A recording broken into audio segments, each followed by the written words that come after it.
बीर Abdul Hamid academy में आपका पुनः हार्दिक स्वागत है, अभिनंदन है। मैं दीपू प्रसाद प्रजापति आज आप लोगों के सामने कक्षा 10 इतिहास अध्याय 2 भारत में राष्ट्रवाद पार्ट 6 को लेकर के यहाँ हम प्रस्तुत हुए हैं। आज हम पढ़ेंगे कि प्रथम विश्व युद्ध के क्या क्या परिणाम थे। आखिर प्रथम विश्व युद्ध क्यों हुआ, इसके परिणाम क्या थे, तो आज हम उसी को बताएंगे। तो सबसे पहले देखते हैं कि प्रथम विश्व युद्ध के परिणाम। कहा जाता है कि जब प्रथम विश्व युद्ध की घटना हुई थी तो उस समय 20वीं सदी की दौड़ चल रही थी। अति भयंकर युद्ध हुआ था तथा दूरगामी परिणामों वाली यह घटना साबित हुई।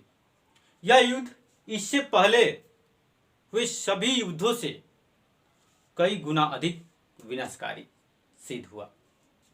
इस युद्ध में करोड़ों की संख्या में लोग मारे गए,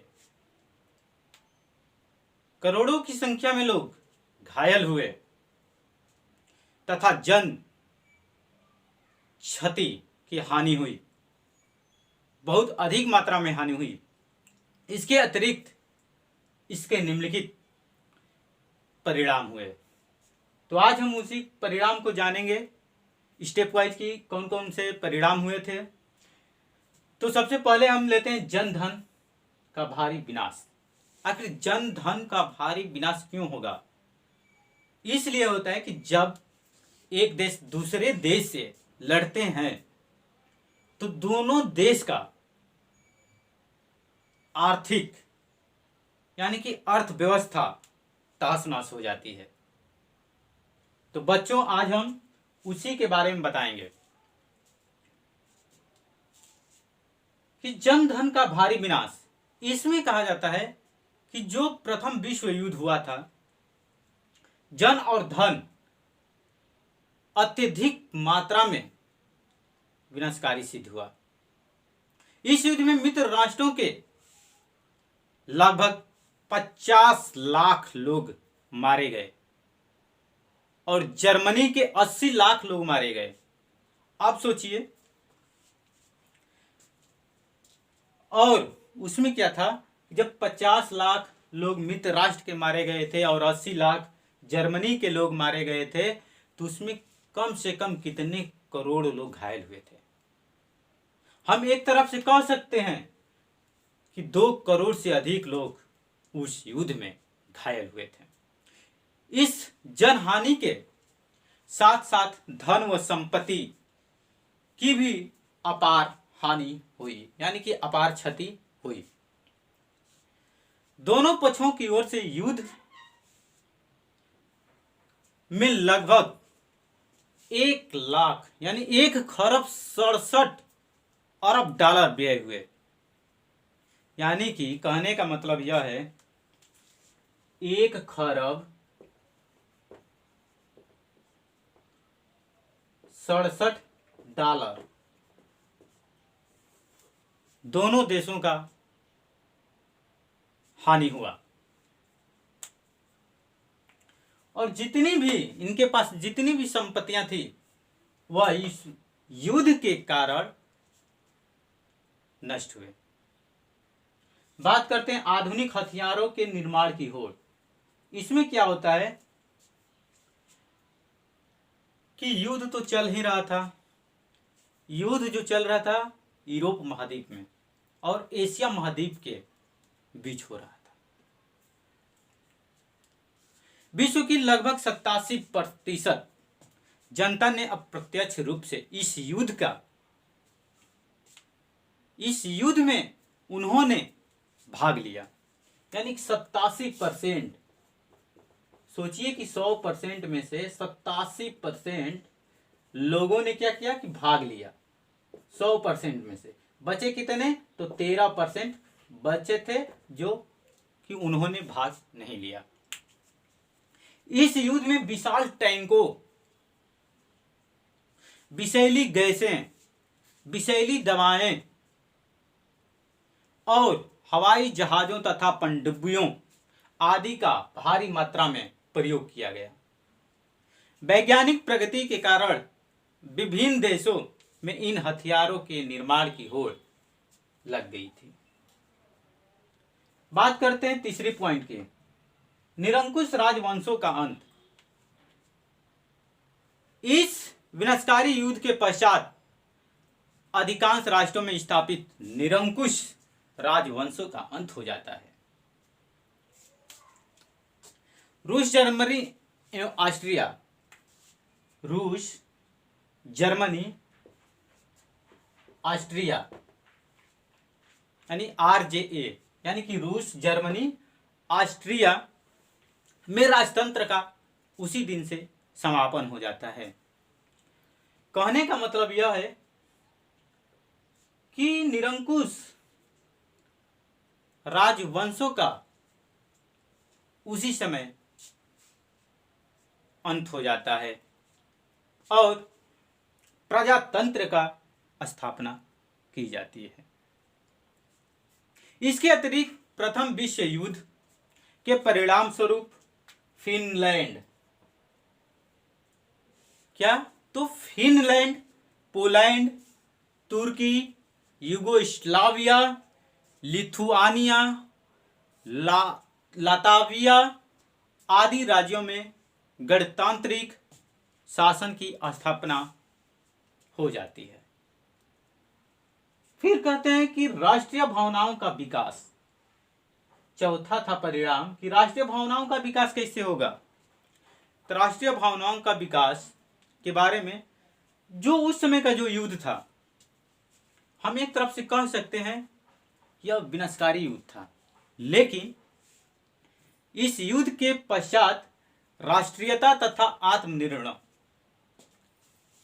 राष्ट्रीयता तथा आत्मनिर्माण, समर्पण की भावना को व्यापक बल मिला। इस विश्व युद्ध के बाद पेरिस शांति सम्मेलन, जो विश्व युद्ध था, तो उस विश्व युद्ध के बाद पेरिस शांति सम्मेलन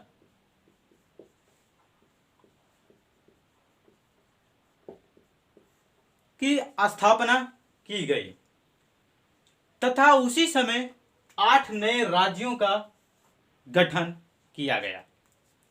8 राज्यों का जो गठन किया गया था उसमें बाल्टिक प्रदेश में Estonia, Latvia, Lithuania, Czechoslovakia, Yugoslavia, Hungary और ऑस्ट्रिया को स्वतंत्र राज्य बनाया गया था। राष्ट्रीय भावना का विकास न केवल यूरोप में हुआ बल्कि विश्व के चारों तरफ यानी कि अन्य भागों में भी इसका प्रसार हुआ था। जैसे भारत, चीन, मिस्र आदि इसके उदाहरण हैं। राष्ट्रीयता की भावनाओं के आधार पर अमेरिका के राष्ट्रपति विल्सन ने आत्मनिर्भर यानी आत्मनिर्णय के सिद्धांत को जन्म दिया। इसी सिद्धांत के आधार पर यूरोप में नवीन राष्ट्रीयता का विकास होता है या विकास हुआ। बात करते हैं 5वां नंबर, यूरोप में तानाशाही प्रवृत्ति को प्रोत्साहन कैसे दिया गया। प्रथम विश्व युद्ध के दौरान मित्र राष्ट्रों ने जर्मनी के साथ वर्साय की संधि की। किसके साथ? तो जर्मनी के साथ वर्साय की संधि को स्थापित किया, यानी कि संधि, उसके साथ संधि की।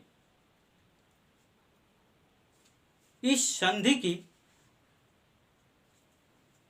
उस समय अब जो शर्तें थी, जो संधि बनाई गई थी, उसकी कुछ शर्तें थी, वह शर्तें आपत्तिजनक थी, जिसने यूरोप में तानाशाही के उदय को और आगे बढ़ाया, यानी कि उदय को प्रोत्साहित कर उसे और आगे बढ़ाया। उसमें क्या होता है कि जो जर्मनी था, यूरोप में जो जर्मनी था, उसके खिलाफ लोग प्रदर्शन करने लगे। इटली में फासीवाद तथा रूस में साम्यवाद का उदय हुआ। क्रमशः हिटलर उसी में आते हैं। यूरोप में तानाशाही प्रवृत्ति का प्रोत्साहन में हिटलर भी आते हैं। मुसोलिनी, व्यक्ति का नाम मुसोलिनी, तथा लेनिन जैसे अधिनायक इसमें शामिल थे। यानी एक तरफ से कह सकते हैं तो उस यूरोप में तानाशाही के वह एक प्रतिपादक थे। स्पेन में फ्रैंको का उत्कर्ष हुआ तथा जापान में तानाशाही का आगमन हो गया था। बात करते हैं 6 नंबर, समाजवाद की भावना का विकास।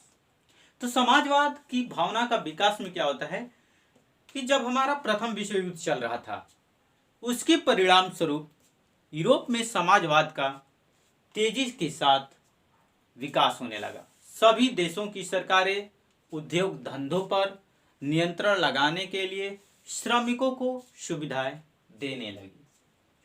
फिर बात करते हैं आर्थिक मंदी।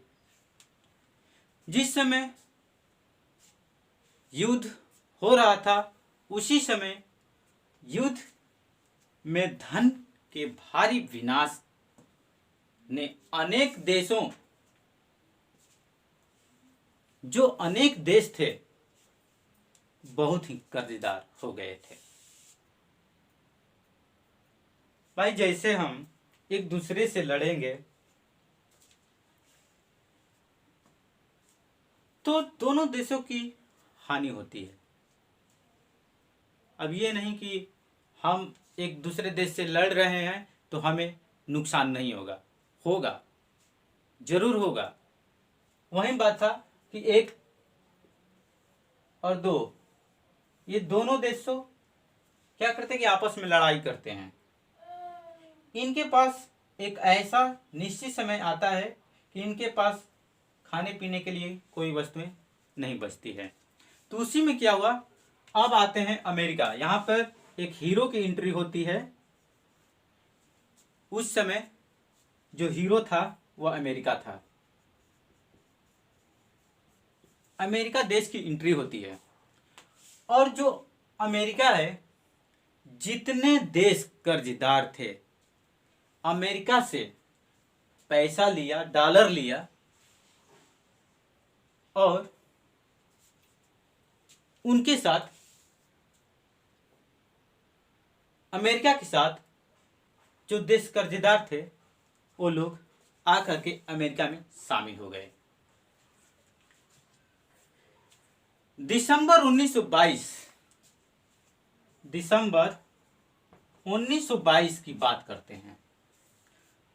जर्मनी के मार्क का मूल्य इतना अधिक गिर गया था कि 1 पाउंड के बराबर 34,000 मार्क, 1 पाउंड के बराबर कितने मार्क, तो 34,000 मार्क के बराबर, यानी 34,000 मार्क प्राप्त किए जा सकते थे। इस युद्ध से अमेरिका के प्रभाव में काफी वृद्धि हुई। बात करते हैं लीग ऑफ नेशंस की स्थापना। तो प्रथम विश्व युद्ध के भयंकर युद्ध से भयभीत होकर तथा भविष्य में युद्धों को रोकने के लिए लीग ऑफ नेशंस की स्थापना हुई। यानी कि उनको महसूस हो गया कि भाई हम लीग ऑफ नेशंस की स्थापना क्यों करें।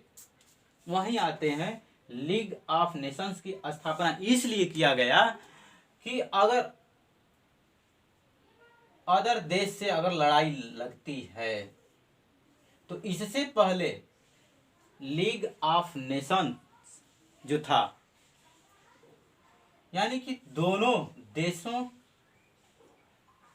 कि व्यक्तियों को, जो प्रमुख व्यक्ति होगा वहाँ का, बुलाएगा और उसकी एक बैठक की जाएगी कि हाँ भाई आप क्यों लोग आपस में लड़ते हैं। तो वहाँ देखा गया कि भाई जो युद्ध चल रहा था उसको रोकने के लिए कुछ न कुछ हमें एक आयोजन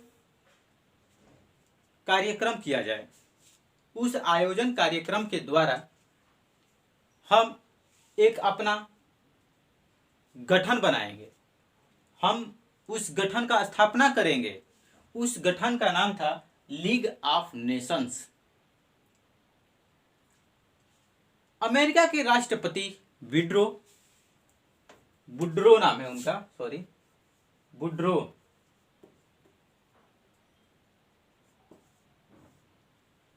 वुड्रो विल्सन ने 14 सिद्धांतों के आधार पर जनवरी 1920 को राष्ट्रीय संघ कब, तो 1920 को राष्ट्र संघों के साथ मिल करके लीग ऑफ नेशंस की स्थापना कर देते हैं। अब अगले वीडियो पार्ट 7 में बताया जाएगा कि खिलाफत और असहयोग आखिर क्या है। खिलाफत का नाम, जो खिलाफत है वह आखिर उसका नाम खिलाफत क्यों पड़ा, और असहयोग के बारे में आप लोगों को अगले पार्ट 7 में बताया जाएगा। अगर आप इस चैनल पर पहली बार आए हैं तो सब्सक्राइब कीजिए, अगर वीडियो अच्छा लगे तो लाइक कीजिए और अपना राय कमेंट बॉक्स में जरूर दीजिए। धन्यवाद।